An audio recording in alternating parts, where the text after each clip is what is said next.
సుభాషితంతో మనం ఈరోజు ప్రెస్ మీట్ను ప్రారంభిద్దాం. తివిరి ఇసుమన తైలంబు తీయవచ్చు, దవిని మృగతృష్టలో నీరు తాగవచ్చు, తిరిగి కుందేటి కొమ్మును సాధించవచ్చు, చేరి మూర్ఖుల మనసు రంజింపరాదు. ఎన్ని చేసినా, ఎన్ని సంక్షేమ కార్యక్రమాలు అమలు చేసినా, ఒక చక్కని అవినీతి రహిత పరిపాలనను అందిస్తున్న ఆ ఇద్దరి మూర్ఖుల మనసు మాత్రం మనము రంజింపలేము. ఆ ఇద్దరెవరో నేను మీకు ప్రత్యేకంగా చెప్పవలసినటువంటి అవసరం లేదు. నిన్న ఇసుక విధానాన్ని గురించి అనేక సందర్భాల్లో మేము చెప్పాం. నదులు పొంగి పొరలి ప్రవహిస్తున్నాయి. పొంగి పొరలి ప్రవహిస్తున్న నదుల నుంచి ఇసుక తీయటం సాధ్యం కాదు. ఎక్కడో ఒక తట్టో బొట్టో ఒక లారీనో తీస్తే తీయవచ్చు. బల్క్గా తీయటం సాధ్యం కాదు. వరదలు తగ్గిన తర్వాత సమస్య పరిష్కారం అవుతుంది అని ఎన్నిసార్లు చెప్పినా మూర్ఖులకు అర్థం కానటువంటి వ్యవహారంగా మిగిలిపోతా ఉన్నది. నిన్న ఏంటది లాంగ్ మార్చ్. నిన్న విశాఖపట్నంలో భవన నిర్మాణ కార్మికుల కోసం పవన్ కళ్యాణ్ గారు ఒక లాంగ్ మార్చ్ చేశారు. 2 కిలోమీటర్లు లాంగ్ మార్చ్. పోనీ ఆయన మార్చారా అంటే మార్చలా, అంటే నడవల. కారు మీద ఎక్కి 2 కిలోమీటర్లు లాంగ్ మార్చ్ చేసి ఆ తరువాత ఒక లాంగ్ మీటింగ్ పెట్టారు. ఆ మీటింగ్లో చూశాం టీవీలోనే. ఎవరు కనపడ్డారా అంటే భవన నిర్మాణ కార్మికులు నాకు ఎక్కడ కనిపించలా. ఎవరో ఒక ఆయన కనిపించాడు. కనిపించింది ఎవరయ్యా అంటే జనసేన జెండాలు పట్టుకున్నటువంటి తెలుగుదేశం కార్యకర్తలు, భవన నిర్మాణ కార్యకర్తలు కనపడ్డారు తప్ప భవన నిర్మాణ కార్యకర్తలు ఎవరు కనపడనటువంటి సందర్భాన్ని మనం చూశాం. చాలా విషయాలు ఆయన మాట్లాడారు. దానిలో నాదెళ్ల మనోహర్ గారు మాట్లాడారు. ఆయన పార్టీ ఆయన మాట్లాడిన అభ్యంతరం లేదు. ఒకవైపున అయ్యన్న పాత్రుడు గారు, మరొక వైపున అచ్చెన్నాయుడు గారు మాట్లాడారు. చాలా కామెంట్ చేశారు. అసలు అయ్యా నాకు అర్థం కాలేదు, మీరు ఈ మీటింగ్ పెట్టింది ఇసుక దొరకక ఇబ్బంది పడుతున్నటువంటి భవన కార్మికుల సమస్య పరిష్కరించడానికి ఈ సమావేశం పెట్టారా, ఈ లాంగ్ మార్చ్, ఈ లాంగ్ మీటింగు? లేకపోతే ఈ 5 నెలల పాటు ఎవరైతే పవన్ కళ్యాణ్ గారిని విమర్శించారో రాజకీయంగా, ఎవరైతే చంద్రబాబు నాయుడు గారిని విమర్శించారో ఆ విమర్శలకు సమాధానం చెప్పడం కోసం మీరు ఈ మీటింగ్ పెట్టారో మాకు అర్థం కానటువంటి పరిస్థితి కనిపించింది. నేను అంతా పరిశీలించి ఏమైనా పనికొచ్చే మాటలు ఏమైనా చెప్తారేమోనంటే ఏమీ పనికొచ్చే మాటలు చేయకపోగా వ్యక్తిగతమైనటువంటి దాడులు చేసేటటువంటి ప్రయత్నం చేశారు. దానిలో ముఖ్యంగా మా పార్టీ నాయకులను టార్గెట్ చేశారు. విజయసాయిరెడ్డి గారు మా పార్లమెంటు సభ్యుల్ని, కురసాల కన్నబాబు గారిని, అదేవిధంగా బొత్స సత్యనారాయణ గారిని, నా పేరెత్తుకోకుండా నన్ను వ్యక్తిగతమైన విమర్శలు, దాడులు చేశారు. ఇది సమంజసమేనా అని అడుగుతా ఉన్నా. ఇది ధర్మమేనా రాజకీయాల్లో? ఎస్. నేను మనవి చేస్తున్నా, మీరంటే మాకు కూడా ఏమీ కోపం లేదు, మీరంటే మాకేమీ ద్వేషం లేదు. ఒక విధంగా చెప్పాలంటే మీరు ద్వేషపడేదంత స్థాయిలోనూ మీరు లేరు. మీరంటే మాకు చాలా గౌరవం ఉన్నది కూడా, మీరంటే ప్రేమ కూడా ఉన్నది. మీ అజ్ఞాతవాస సినిమాని 2 సార్లు చూశాం. అలాగే మీ కాటమనాయని 3 సార్లు చూశాం. మీ అత్తారింటికి దారిని ఎన్నిసార్లు చూశామో చెప్పలేం. కుటుంబ సమేతంగా వెళ్ళి చూశాం. మీరు మంచి నటులు. మీ సినిమాలంటే మాకు చాలా ఇష్టం, ప్రేమ, అభిమానం అన్నీ ఉన్నాయి. మేము పిలిస్తే మా ఇంటికి వివాహానికి వచ్చారు, మా పిల్లల్ని ఆశీర్వదించారు. చాలా సంతోషం. మీరంటే మాకు ఏ విధమైనటువంటి వ్యక్తిగత కక్ష కానీ ద్వేషం కానీ ఎప్పుడూ లేదు, ఉండపోదు కూడా. మాకే కాదు, మా పార్టీలో ఎవరికి ఉండదు. మేము వర్రీ అవుతుంది ఎక్కడయ్యా అంటే మీరు చంద్రబాబు నాయుడు గారిని భుజాన వేసుకుని మోస్తుంటే మాకు బాధ కలుగుతా ఉన్నది. మీ పని మీరు చేసుకుంటేనో, మీ రాజకీయాలు మీరు నడుపుకుంటేనో, మీ జన సైనికుల్ని మీరు రక్షించుకుంటేనో, మీరు జన సైనికులు తరపుండి పోరాడుకుంటేనో మాకు ఏ విధమైనటువంటి అభ్యంతరము లేదు. కానీ ఇక్కడ జరుగుతున్నటువంటి పరిణామాలు ఏమిటని అడుగుతా ఉన్నా. నేనేదో డిఎన్ఏ అన్నానని మీరు నా మీద కోపగించుకున్నారు. నేను మళ్ళా అంటున్నా, డిఎన్ఏ అంటే పర్సనల్గా తీసుకోకండి. చంద్రబాబు నాయుడు గారు, పవన్ కళ్యాణ్ గారు డిఎన్ఏ కాదు. తెలుగుదేశం పార్టీ, జనసేన పార్టీ డిఎన్ఏలు ఒక్కటే. మీరు దత్తపుత్రులే. చంద్రబాబు నాయుడు గారి ఏజెండాని మొయ్యటమే మీ పాలసీ తప్ప మీకు అసలు పాలసీనే లేదని మనం చేస్తున్నాం. పడిపోయినటువంటి, కూలిపోయినటువంటి ఎల్లో బిల్డింగుని మళ్ళా నిర్మించడానికి భవన నిర్మాణ కార్మికుల అవతారం మీరు ఎత్తారు తప్ప నిజంగా భవన నిర్మాణ కార్మికుల గురించి మీకు ఆలోచించే చిత్తశుద్ధే లేదు. నేను మనవి చేస్తున్నాను, నిజంగా మీకు ఆ చిత్తశుద్ధే ఉంటే భవన నిర్మాణ కార్మికుల మీద, భవన నిర్మాణ కార్మికుల కష్టాలలో మీరు భాగస్వాములు కావాలి అనుకుంటే ఇవాళ ఎందుకు అవుతున్నారు? చంద్రబాబు నాయుడు గారు అధికారంలో ఉన్నప్పుడు భవన నిర్మాణ కార్మికులు ఎన్ని కష్టాలు పడ్డారు నేను మనవి చేస్తున్నా. డాక్టర్ వైఎస్ రాజశేఖర రెడ్డి గారు 48 లక్షల ఇళ్లు తన అధికారంలో ఉన్నప్పుడు నిర్మిస్తే చంద్రబాబు నాయుడు గారు కేవలం 9 లక్షల ఇళ్లు మాత్రమే నిర్మించాడంటే భవన నిర్మాణాలు ఎన్ని జరిగాయి? ఆ రోజున అనేక మంది భవన నిర్మాణ కార్మికులు వలసలు పోయారే. ఆ రోజున మీరు నోరు ఎందుకు ఎత్తలేదు? చంద్రబాబు నాయుడు గారి మీద నోరెత్తరా? నేను ఇంకోటి అడుగుతా ఉన్నా, 1343 కోట్ల రూపాయల భవన నిర్మాణ కార్మికుల నిధి ఉంటే దానిలో కేవలం 412 కోట్ల రూపాయలు మాత్రమే ఖర్చు పెట్టి మిగతాదంతా డైవర్ట్ చేశారు చంద్రబాబు నాయుడు గారు. ఇష్టం వచ్చినట్టు ఖర్చు పెట్టారు. పసుపు కుంకుమ ఖర్చు పెట్టారు, లేకపోతే మరొక దానికి ఖర్చు పెట్టారు. ఆ రోజున మీ నోరు ఎందుకు లెగవలేదు? దీనికి సమాధానం చెప్పరా మీరు? ఇవాళ మాత్రం మా మీద ఒంటి కాలు మీద లెగుస్తున్నారు. ఒంటి కాలు మీద లెగిసి మమ్మల్ని ధూమ్ధాములు చేస్తున్నారు.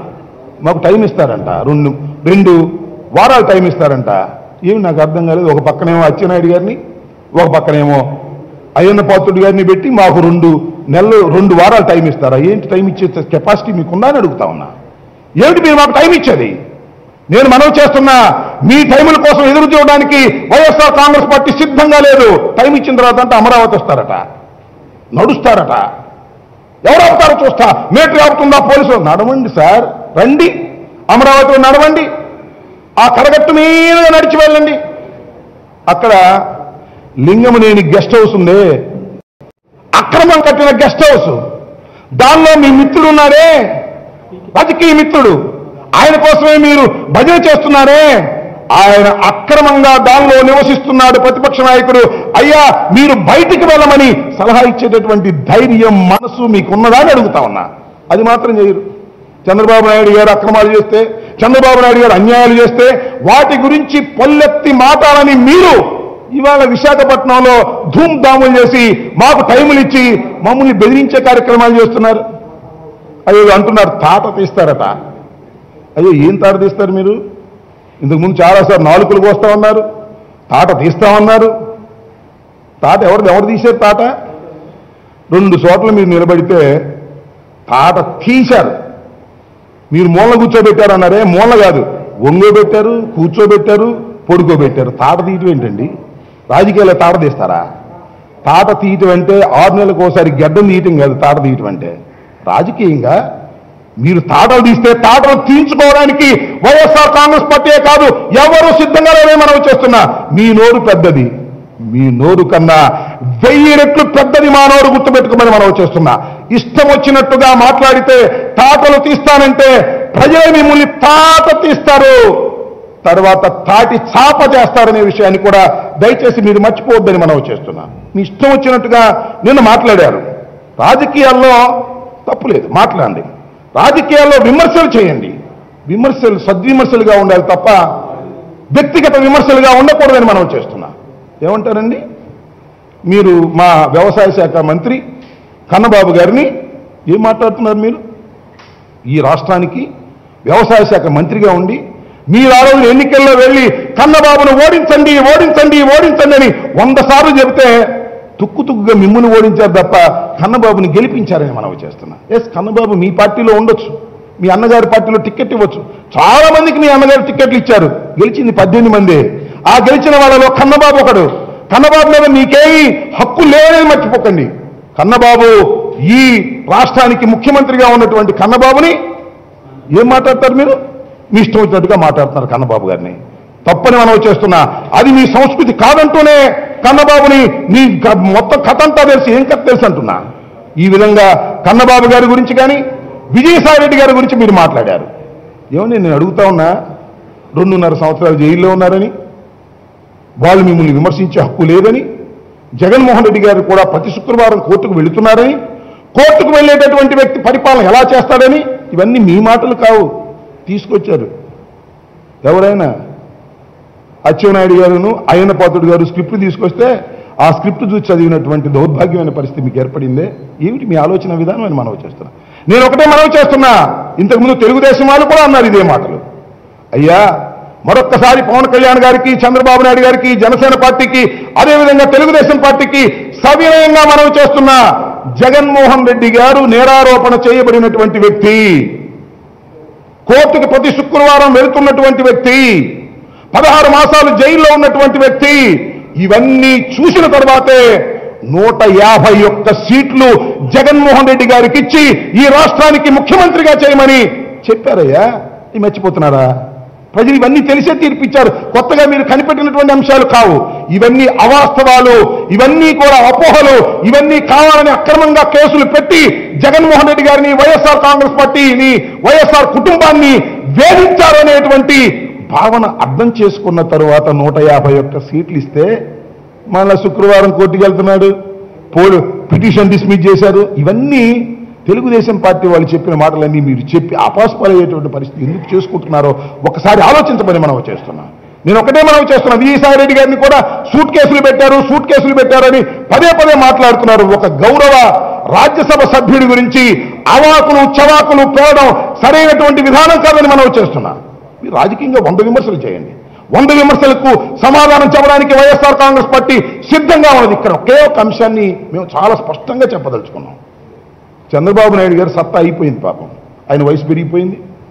ఆయన పాపం మా మీద దాడులు చేయడానికి ప్రయత్నం చేస్తున్నాడు రాజకీయంగా, కానీ ఎక్కడ పేగలటల్లా, ఆయనకి సింపతి రావటల్లా. నా వయసులో పెద్దవాడిని అయినా నన్ను ఈ రకంగా చేస్తున్నారు, ఆ రకంగా చేస్తున్నారు, రోజు ఉపన్యాసాలు చెప్తున్నాడు. అయినా ప్రజల్లో ఆయనకేమీ పలుకుబడి రావటల్లా. ఈ మధ్యన వాళ్ళ అబ్బాయిని తీసుకెళ్లారు, అక్కడ నిరాహార దీక్ష చేపించారు. ఎన్ని గంటలు నిరాహార దీక్ష చేశారండి? 6 గంటల. నేను రోజు 6 గంటలు నిరాహార దీక్ష చేస్తానంట. పొద్దున్న 11ంటికి భోంచేసి మళ్ళీ సాయంత్రం 6ంటికి 7ంటికి భోంచేస్తాం. ఇది నిరాహార దీక్ష. ఆయనేమో ఆ రకమైన నిరాహార దీక్ష, నువ్వేమో ఈ రకమైనటువంటి లాంగ్ మార్చులు చేసి ఏం చేయాలనుకున్నారు ఈ రాష్ట్రాన్ని?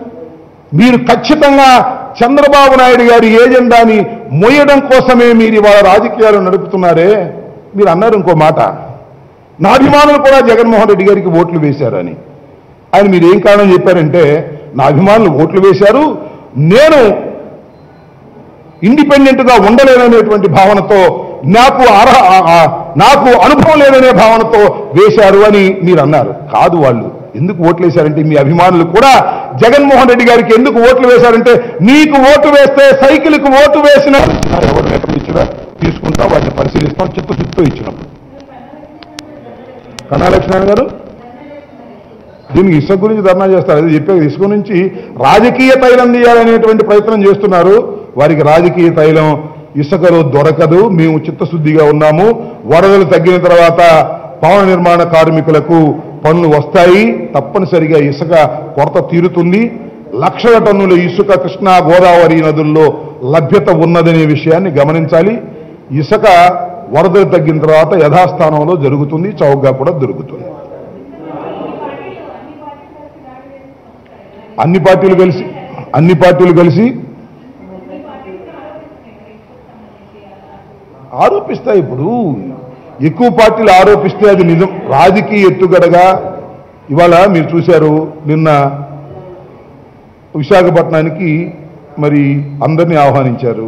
సిపిఐ సిపిఎంను ఆహ్వానించారు, భారతీయ జనతా పార్టీని ఆహ్వానించారు, అదేవిధంగా మరి తెలుగుదేశం పార్టీని ఆహ్వానించారు, మరి లోక్సత్తా పార్టీని ఆహ్వానించారు. ఇంకా చాలా పార్టీల్ని పవన్ కళ్యాణ్ గారు ఆహ్వానిస్తే కేవలం 2 పార్టీలు మాత్రమే వెళ్ళాయి, చంద్రబాబు నాయుడు గారి పార్టీ, అదేవిధంగా లోక్సత్తా పార్టీలు రెండే కరవాన్ని దూరంగానే ఉన్నాయి. అంటే ఇష్యూ మీద వారితో కలిసి స్ట్రాటజీగా ఉద్యమం చేయడానికి సిద్ధంగా లేవు. అన్ని రాజకీయ పక్షాలు కూడా ఆరోపిస్తున్నాయి ఇసుక లభ్యత లేదనేది. ఇది వాస్తవం, దానిలో తప్పేమీ లేదు. అయితే ఆ ఇసుకని మేము దోచుకుంటున్నామని, ఇంటెన్షనల్గా ఇసుక లేకుండా చేస్తున్నామని, భవన నిర్మాణ కార్మికుల మీద కక్ష పడుతున్నామని, మా ఎమ్మెల్యేలు మా రాజకీయ నాయకులు ఇసుక దోచుకొని సంపాదిస్తున్నారనే మాటలు వాస్తవం కాదు. ఇసుక సమస్య ఉన్నది. ఆ సమస్య పరిష్కారం వైపు మేము కదులుతున్నాము. ఆ సమస్యను 10-15 రోజుల్లోనే మేము దాన్ని తీరుస్తాము. ఇది న్యాచురల్గా ప్రకృతి సిద్ధంగా కొన్ని ఇబ్బందులు వస్తాయి. ఆ ప్రకృతి సిద్ధంగా వచ్చిన ఇబ్బందులను ఒకసారి ఎదుర్కోలేము. కొంత ఆగిన తర్వాత సమస్య సద్దుమణుగుతుంది. సమస్య సద్దుమణిగేదాకా కూడా ఆకోకుండా వ్యవహరిస్తున్నారు. ఇది సరైనటువంటి విధానం కాదనేదే మా ఆర్గ్యుమెంట్.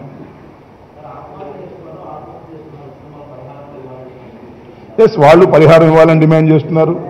అదేవిధంగా భవన నిర్మాణ కార్మికుల నిధి నుంచి ఒక్కొక్కరికి 50,000 ఇవ్వమనినా ఆయన డిమాండ్ చేస్తారు. అసలు డబ్బులు ఎక్కువ. ఇప్పుడు నేను అడుగుతా ఉన్నా, ఈ డిమాండ్ చేసే పెద్ద మనిషి 1300 కోట్ల రూపాయల నుంచి 9,000 కోట్ల రూపాయలు 900 కోట్ల రూపాయలు డైవర్ట్ చేసిన రోజున ఏం చేసామని అడుగుతా ఉన్నా. ఆ రోజున భవన నిర్మాణ కార్మికులకు ఆ రోజున అన్యాయం జరగలేదా? ఇవాళ 50,000 ఇవ్వమంటాం, బాగానే ఉంది వాళ్ళ మీద సింపతి కోసం.